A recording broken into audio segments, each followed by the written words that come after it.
네, 안녕하세요 여러분. 증권사 20년차 트레이더로 활동하고 있는 주식을 읽어주는 남자 박프로입니다.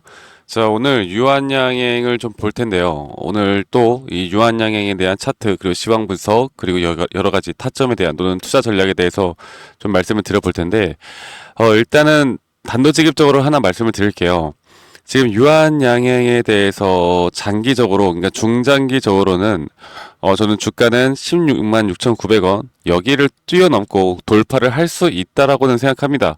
자, 그런데 지금 무슨 내용이 나왔습니까? 이 3분기 영업이익이 약 3,400% 증가를 했다라는 내용들이 나왔었고, 그렇게 앞으로 렉나자에 대해서 또 기대하는 부분들, 그러니까 매출과 영업이익, 결국 눈에 보이는 실적에 대한 부분들도 개선이 되어 간다는 건데, 그런데 그런 내용이 나왔음에도 불구하고 현재 고점 대비해서 이 가격대에서 크게 이 매수에 대한 확실한 또 수급이 나오고 있지 않는 모습을 보여주고 있는 것도 사실입니다. 그만큼 우리는 흘러가는 대로 이 수급의 흐름에 따라서, 그리고 과연 세력들은 어느 자리에서 다시 한번 유한양행에 대한 또 상방으로 이런 매수에 대한 수급들이 나타날 것인가, 그리고 개인 투자자분들, 우리는 그러면 그 흐름에 맞춰서 어떤 식으로 전략을 짜야 할 것인가를 알아야 합니다.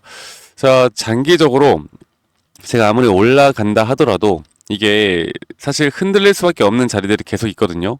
이게 어쨌든 재료가 다 지금까지 나왔던 재료들은 반영이 되면서 주가가 이렇게 올라왔던 건데, 만약에 여기서 지금 구독자분들이 그런 말씀들을 많이 하시더라고요.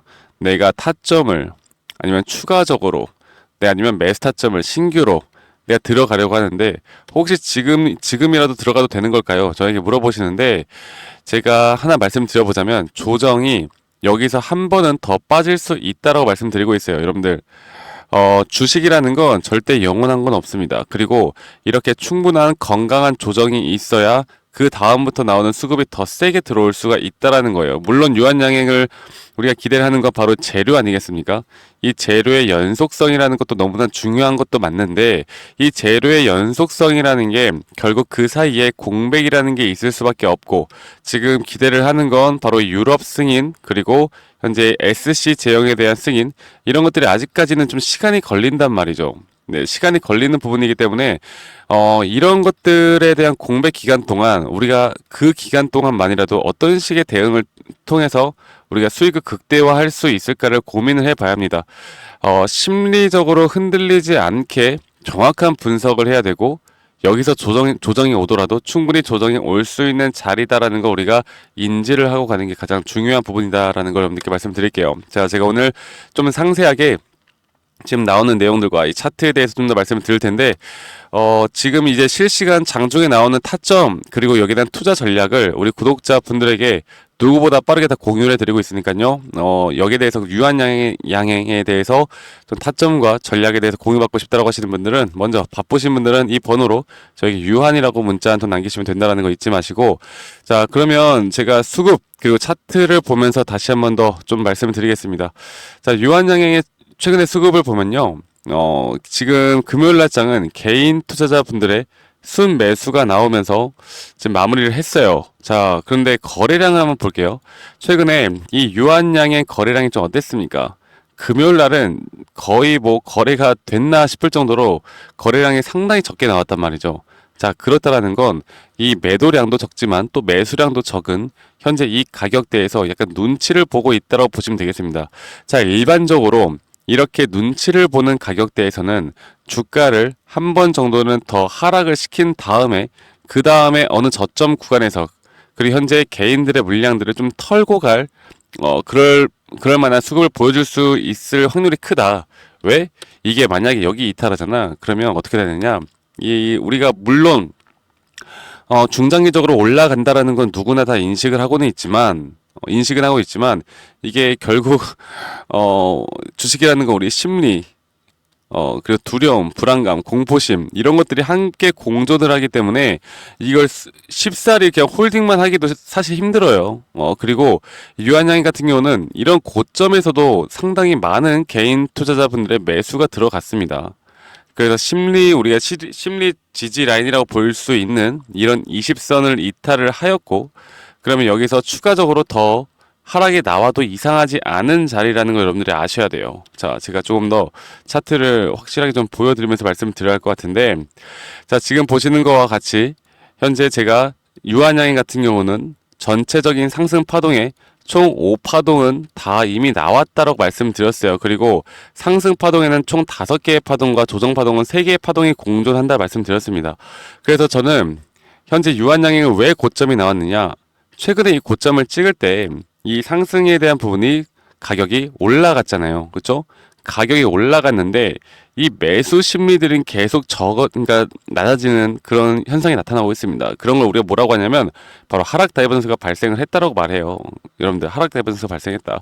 그러니까 지금 우리가 좀 정신을 차려야 되는 게 그냥 이게 언론이나 그냥 내용들만 보면 너무나 좋아 보이잖아. 이게 무조건 올라가야 되고 이게 올라가지 않으면 이상한 거고 이거는 그냥 들고만 있으면 나는 무조건 수익이야, 그냥 확정 수익이야 이렇게 생각하시는 분들이 많은데 절대 그렇게 생각하시면 안 돼요.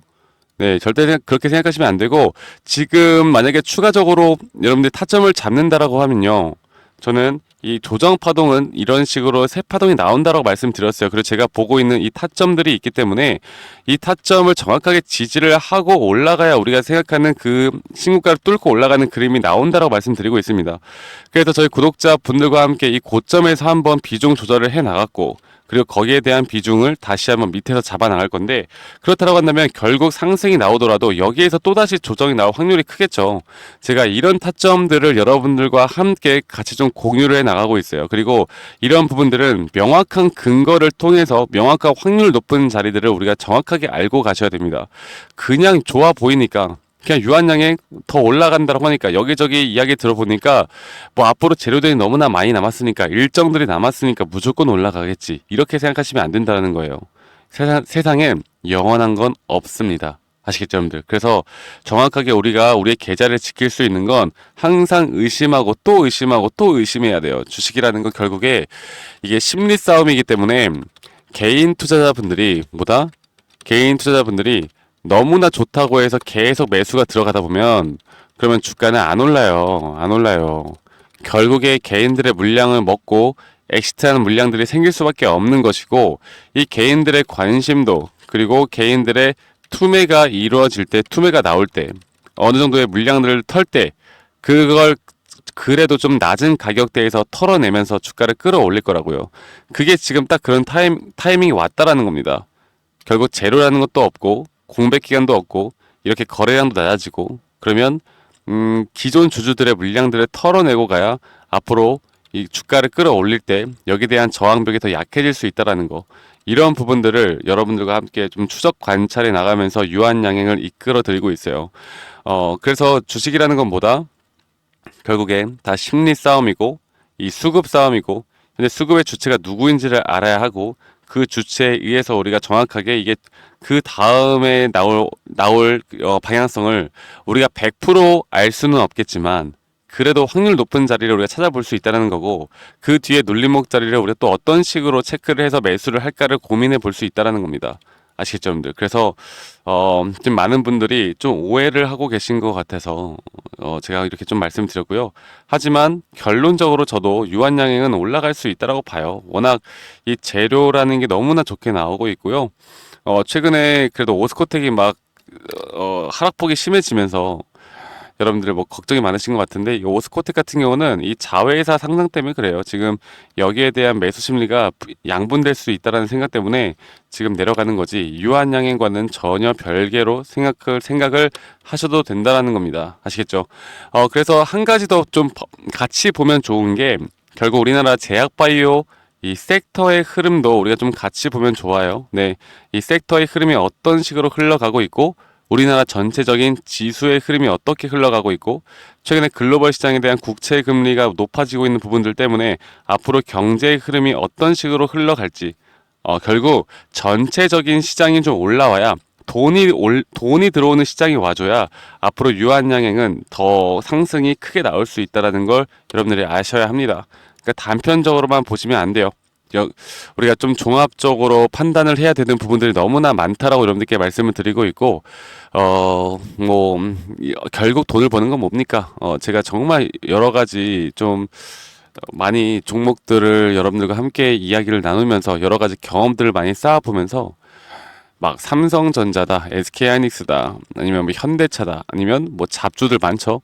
아니면 그냥 테마성 종목들 이런 것들 뭐 아니면 유한양행, 뭐 아니 HLB 뭐 이런 식으로 인기 많은 종목들 있잖아요. 근데 이런 것들을 투자하는 사람들의 이 심리를 보면은 그냥 내가 사면 무조건 올라갈 수 있는 종목이다라고 생각하시는 것 같아요. 그러니까 앞으로는 우리는 절대로 근거 없이는 절대 투자하지 않는다라는 원칙을 세우셔야 되고 우리가 우연치 않게 어떤 걸 종목을 선택했는데 큰 돈을 만약 벌잖아요. 그럼 이게 오히려 우리에게 추후 주식시장에서 살아남는데 정말 안 좋은 사례가 될 수 있습니다. 우리는 반복적으로 수익을 일단 가져가는 게 좋고 그 다음부터 우리가 뭐다? 타점을 내가 어떻게 잡느냐. 내가 이 매수 타점을 어떻게 잡아나가고 이 매도 타점을 어떻게 잡아나가느냐. 내가 삼성전자를 투자를 하던 하이닉스를 투자를 하던 테마성 잡주를 투자를 하던 결국 결론은 내가 타점을 매수 타점을 어디서 잡느냐가 가장 중요한 부분이다라는 걸 제가 말씀을 드리겠습니다. 아시겠죠, 여러분들? 그래서 이런 부분들 여러분들과 함께 좀 타점에 대해서 이끌어 나갈 거니까요. 여러분들 이런 또 저와 함께 유한양행 좀 이끌어 나가시면서 제가 너무 달달한 이야기들을 좀 해드리고 싶은데 유한양행 무조건 갑니다. 여러분들 절대 매도하지 마세요. 이렇게 달달한 이야기들을 하고 싶은데 그렇게 하다가 전혀 도움이 안 된다는 거예요. 네, 그런 건 전혀 도움이 안 되고 지금부터 하락이 추가적으로 나올 수 있다라는 걸 인지를 하시는 게 중요하다. 그리고 그 타점에서보다 제가 여러분들께 장중에 나오는 이런 매수와 매도 타점들 제가 다 잡아 드릴 거니까 따라오시기만 하셔도 여러분들 충분히 큰 도움이 될 수 있다고 봅니다. 아시겠죠? 그래서 다시 한번 말씀드려보자면 이런 타점 그리고 저 박프로와 함께 하고 싶으신 분들은 구독, 좋아요 한 번씩만 꼭 눌러주시고요. 010에 2011 9671로 저에게 유한이라고 문자 한 통 남기시면 된다라는 거. 그럼 제가 주말간 여러분들 최대한 빨리 확인을 해서 여러분들에게 좋은 정보들 그리고 좋은 내용들 좋은 타점 제공해 드리도록 저도 더 노력하도록 하겠습니다. 아시겠죠? 그러면은 여러분들 주말 잘 보내시고요. 저는 다음에 더 좋은 영상으로 여러분들께 인사드리도록 할게요. 네, 감사합니다. 박프로였습니다.